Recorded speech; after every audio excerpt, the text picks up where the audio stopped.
I got fired for accidentally being an asshole to the company owner's disabled daughter. This happened on Friday. I've been drowning my sorrows all weekend, dreading the fact I have to start looking for a new job. Explaining why I got fired from my old job is going to be fun. I'm typing it up here to try and organize my thoughts in my head, because right now, it's all a mess. I had been with the company for 3 months and was still on orientation. My job was sales/advertising. As the new guy, I was given existing accounts to manage, which consisted of providing customer service and convincing my clients to spend more money on advertising. All of these accounts already had their ad campaigns done, and if they wanted something new, the account was transferred to a senior account manager who would work with our advertising guys to put something together for the customer. Eventually, I hoped to have that job, but I had to pay my dues by proving I could maintain existing accounts and convince them to spend more money first. Everything was going great, until last week, when we were scheduled to have our quarterly retreat. Since we were the main regional office in the area, all of the employees from the satellite locations came to our office for the retreat. The owner of the company rarely visits our office. He's been overseeing the setup of a new satellite office for the last year, according to my coworkers. But, he was there for the retreat, as was his disabled daughter, Amy. Not her real name, for the sake of privacy. One of my coworkers told me Amy works at one of the satellite offices and I probably wouldn't have much interaction with her, but I should be nice. That seemed like a no-brainer. I'm nice to everyone, regardless. I won't claim to be an expert on Amy's disability, but it seemed like she had childlike mannerisms and struggled with expressing herself. She also had some problem with motor skills. I'll describe the only interaction I had with her prior to the incident. I went to refill my coffee and Amy was in front of me, getting her coffee. I watched her struggle with getting condiments added and putting the lid on, so I politely asked if she needed any help. She thanked me, said she did, and let me finish making it. While I was making it, she said she hated coffee, but her dad made her drink it because she had to, in a loud voice, always alert. I smiled, said that was definitely important, and handed her the cup. She thanked me again and went back to the office her dad was using, where she had been most of the day. I felt like I had been a good Samaritan and went on my way. Most of the retreat is team building exercises. Prior to the incident, Amy only participated in the puzzle race, where groups put puzzles together without the box art to see which team can finish faster. Amy wasn't in my group, so I didn't have any interaction with her there. Neither of our teams won. The big event, and the one that everyone seemed the most excited for, was the last activity of the day. Our boss gave us a list of potential clients. We were supposed to select 3 as a group, and put together something to attract the customer. We were told we would be judged on our creativity. My group explained that we could do pictures, slogans, jingles, whatever we wanted. Each person expected to work on one individually, then work with their group to polish it up before it was presented to everyone. It was kind of a big deal because at previous retreats, there would be clients on the list the owner was already close to bringing on board, and if you impressed the owner, you might just land that account. I went with a jingle, rhymed a few words, and recorded it. It was silly but fit the brand. My group gave me some pointers, we made some improvements, and I recorded the final product for submission. I helped my team with their projects until it was time to turn everything in. After everything was turned in, we gathered in the big conference room to critique each other. The owner went through them one by one. If it was a picture or storyboard, he'd put it up, read it, and we'd make comments. Good or bad. There were some that were great which drew a lot of compliments, and some that were really bad, which we laughed about as a group. You could tell the senior account managers didn't care much about the exercise or put much effort into their pitches. Nobody seemed to get upset or offended, regardless of the feedback. When my jingle was played, it got a lot of comments, not all of them good, and I took the feedback with a smile. After getting my feedback, I felt a little more comfortable about sharing my thoughts on other presentations. I gave what I thought was valuable feedback to a few products, laughed at a couple others, and then a rather crude drawing was put up for the exact same company I had chosen. I immediately joked that well, at least my jingle was better than that. Did a 3-year-old draw it? And laughed, to absolute silence. I was really confused because plenty of people had made jokes and everyone laughed. Instead, a few people looked at me like I was disgusting and the owner said, well, if you don't have anything nice to say, keep it yourself, maybe? Then my boss scooted down to where I was sitting and told me I needed to go to my desk. Now, I noticed as I was gathering my things that the owner's daughter was red-faced and starting to tear up. The team building exercise was over for me. I went back to my desk and it began to sink in that the drawing must have been drawn by the owner's daughter. There was no warning or anything. The owner didn't reveal who put together what we were looking at until after a few critiques. Maybe I should have known? Everyone was joking and having fun up to that point. Someone else had a pretty bad drawing that got dead. Either way, I felt awful. As soon as the event was over, I approached my boss to apologize. He told me to wait for him in his office. Long story short, I was fired. My boss said since I was still on orientation, he had decided I wasn't a good fit for the company, so it was better to let me go now. He didn't outright say I was being fired for making fun of her drawing, but that's literally the only thing that I've ever gotten in trouble for. My work, up until that point, had been praised. I didn't get much time to process it because my boss had already called security, who showed up fairly quickly, and escorted me to my desk to gather my things before escorting me out of the building. An hour later, I got a call from one of my former teammates, who asked if I wanted to join the team for a drink one last time. They needed it after the retreat, and felt bad that they didn't warn me. I wasn't feeling up for it, but I wanted to try and make sense of the whole situation, so I went to the bar. In the back of my mind, I was thinking that since I'm about to start looking for a new job, a few references from former coworkers wouldn't be bad, since I definitely won't be getting one from my boss or the owner of the company after everything that happened. The team explained that Amy comes to all of these retreats, and she always does some crude drawing like that. Everyone just sort of knows to say nice things about it, and move on. One of my teammates said that once you've seen one of her drawings, you know what to look for. Well, I didn't, and nobody warned me. I started to get pretty upset that this was a known thing and everyone knew but me, but what could I do? I had already fucked up and it cost me my job. The team also shared more about Amy. Apparently she works at one of the satellite offices but doesn't really do anything. The people in charge of the office try to come up with stuff for her to do because she gets upset when she's bored. The team said the way the people who worked there described it, they were basically her babysitters so she wouldn't bother her dad all day when he spent most of his time there, and after he moved on to establish the new satellite office, he didn't take Amy with him because she liked all the friends she had at that office. They also said that her dad had harassed a few single guys at the office to take her on dates, which seemed pretty damn HR inappropriate, but he does own the company. My team said Amy desperately wants a boyfriend and wants to get married, which she talks about all the time. The consensus seemed to be that there's no way she actually understands how relationships or marriage works, and her dad probably put this idea in her head to begin with. One of my teammates did joke that it wasn't a bad deal, because whoever married her would inherit the company since she is the old man's only kid. I wasn't really in the mood for jokes at that point after losing my job over one, so I told them I needed to go. The only good thing is my former team members did say they would gladly give me a reference if I needed it, since they felt so bad about not telling me about the Amy situation to begin with. Oh, and the cherry on top? Amy sent me a Facebook friend request over the weekend. I haven't accepted it. I already upset her and it cost me my job. Part of me wants to accept it, apologize, and block her, but I'm not sure I'm ready for that either. I'm going to take a few days to get myself together and then get my resume out there. Edit. After reading all of the replies, including quite a few DMs, and talking with a close friend, I've decided that I'm going to accept the friend request. I'll do an update if there's any sort of conversation. I plan to open with an apology. If she replies, great. If she doesn't, then at least I will have a clear conscience knowing I've done the right thing. Update 1. If you saw my first post, you know that I got fired because I accidentally made a joke at the expense of the company owner's disabled daughter, Amy. During the last team building event of the day, we were pitching ideas for accounts, which included everything from jingles, my pitch, to storyboards to slogans to drawings. A lot of senior account managers were phoning it in, and people were making jokes about their work, which had a lot of people laughing. I got some jokes about my pitch, and got a little overconfident, so when a crude drawing went up for the same account I did my jingle for, I made a joke about it. The joke was, well, at least my jingle was better than that. Did a 3-year-old draw it? My joke was met with stone cold silence, and a very negative reaction from the owner of the company. What my coworkers had failed to tell me was that Amy usually submits a crude drawing, which is a lot of work for her due to her issues, and everyone knows to say a few nice things and move on. I was new and wasn't informed, so my ignorance and inappropriate response cost me my job. After meeting with my team at a bar to begin the process of drowning my sorrows, I got a friend request from Amy on Facebook. That brings us to the update. First of all, thank you to everyone who made me laugh. The first time someone joked about me accepting the friend request, marrying Amy, and taking my revenge by inheriting the company made me uncomfortable. By the third time I saw it mentioned, I couldn't help but laugh. A lot of you gave me good advice. I appreciate those who talked about legal action and what options I had. Unfortunately, I was still on orientation with my company, which is like a probationary period. During that time, they can let me go for any reason. They could fire me for wearing the wrong color socks if they wanted. I had to sign an agreement to get employed which stated I understood this. There's literally nothing I can do, legally. At the end of the day, I decided to go have some drinks with a good friend, talk things out, and see what he would do.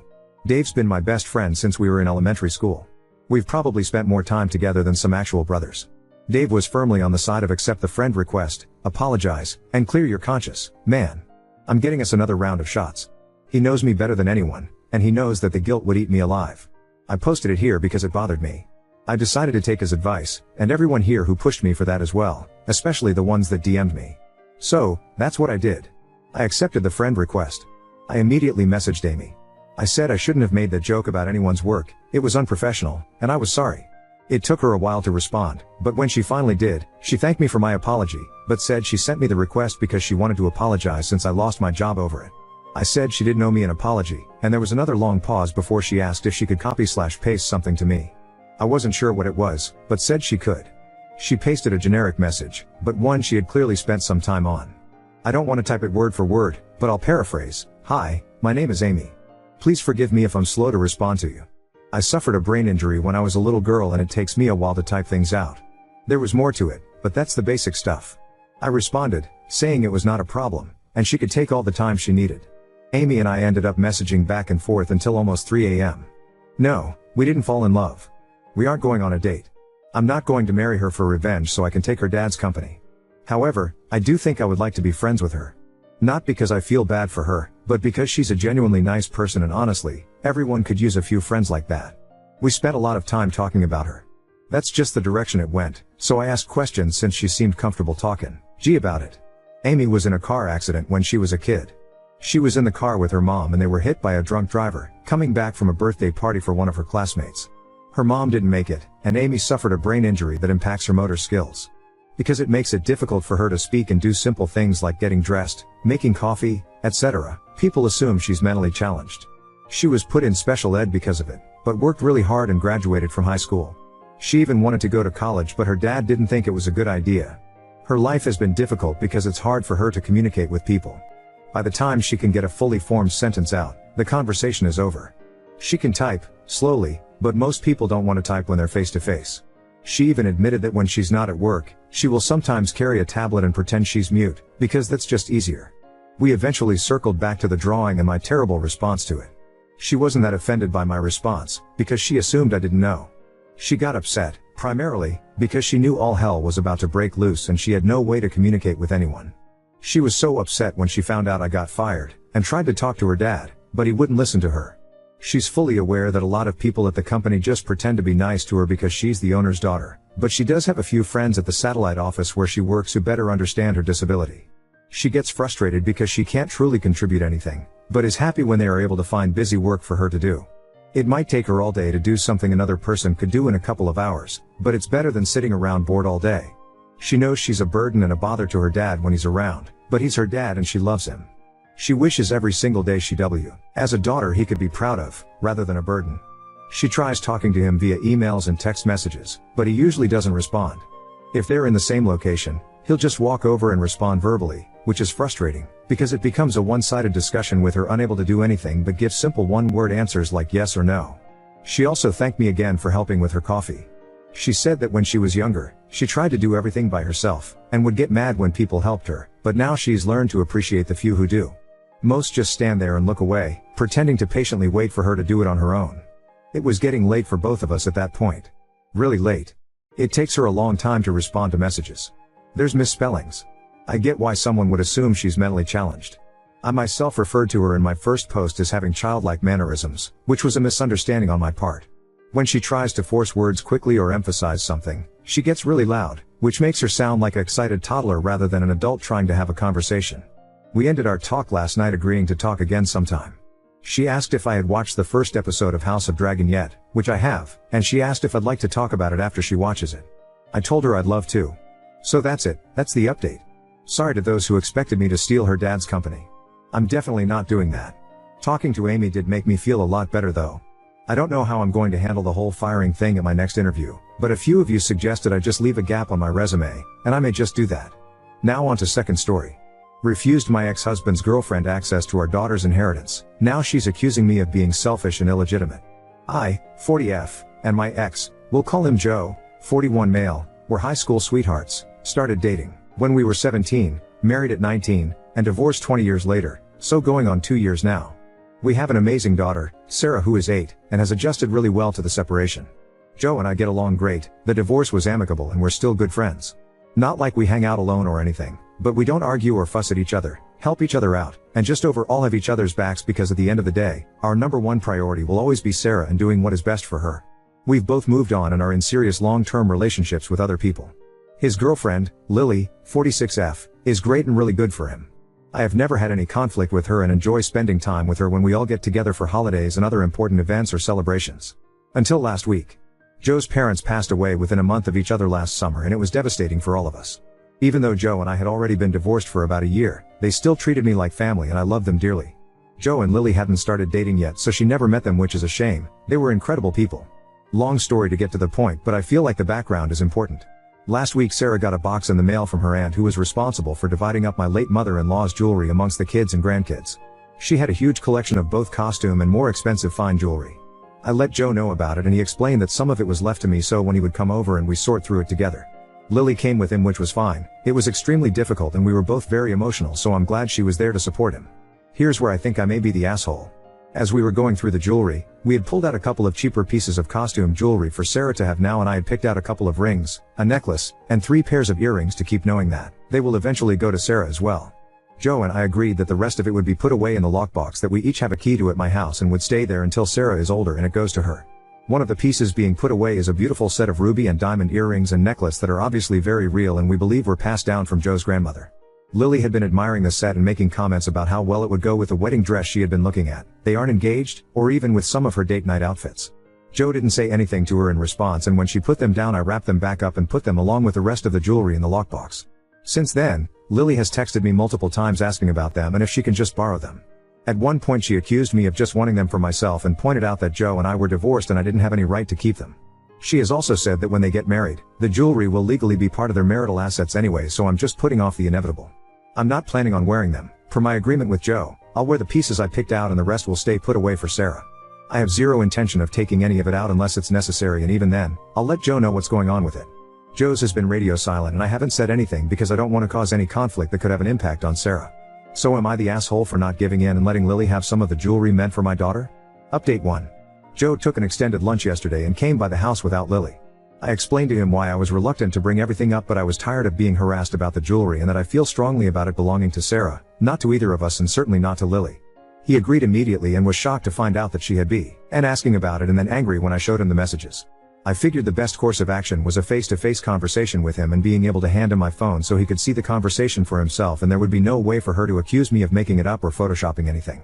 It sucked to see him so upset over it, and I have a feeling that it's going to get worse because from what he was saying, it sounds like Lily won't be around much longer, and regardless, she won't be allowed back in my home and won't be spending any time with Sarah alone if he doesn't break up with her. I did also go first thing yesterday morning and open a safe deposit box at one of the local banks. It's not the one I normally do business with, and as of right now, my name is the only one on it and I have the only key. I was worried about the possibility of Lily having any kind of access to the jewelry with it being in the house, and until all of that is resolved, I feel better knowing that there's no way for her to get to it. Joe and I also discussed this when he came over and he said that he agrees completely that it's the best course of action to safeguard Sarah's inheritance. All but one of the pieces I picked out also went in, and as much as I would love to have a couple of the other pieces to wear in remembrance of her on the really hard days, I would rather know it's safe and I still have the one piece that brings me so much comfort. All kinds of notarized documents will be on their way to me and should be here by the end of the week when I have a meeting set up with a lawyer to determine what else needs to be done to ensure that the jewelry will go to Sarah without any issues or challenges. I spoke to the aunt that sent everything over the weekend after I posted this, and got so much good advice, thank you all, and requested she send copies of everything pertaining to it along with documentation from her as the executor of what was sent to who, etc. I did, and tell her about the issues with Lily. I don't think that's my place, and I'll let Joe deal with telling his family or not as he sees fit. I have an appointment later today with a GIA certified appraiser, so I should be able to take all of that with me to the lawyer as well as the pictures and video that I took of each piece last night. I'm still leaning towards a trust as the best way to make sure Sarah's interests and assets are protected, but we'll see what the lawyer says and go from there. I feel terrible for Joe. He's a great guy, and even though our marriage didn't work out, I still care about him and always will. He's not just my child's father but also one of my best friends, and I want him to find someone to be with that loves him the way he deserves to be loved. It's just that whoever that is needs to understand that Sarah is always going to come first, and he and I will always work as a team to make sure that she's happy, healthy, and successful in life. Our relationships with each other and other people aren't going to hinder her in any way. Thank you to everyone that commented and offered so much good advice and support.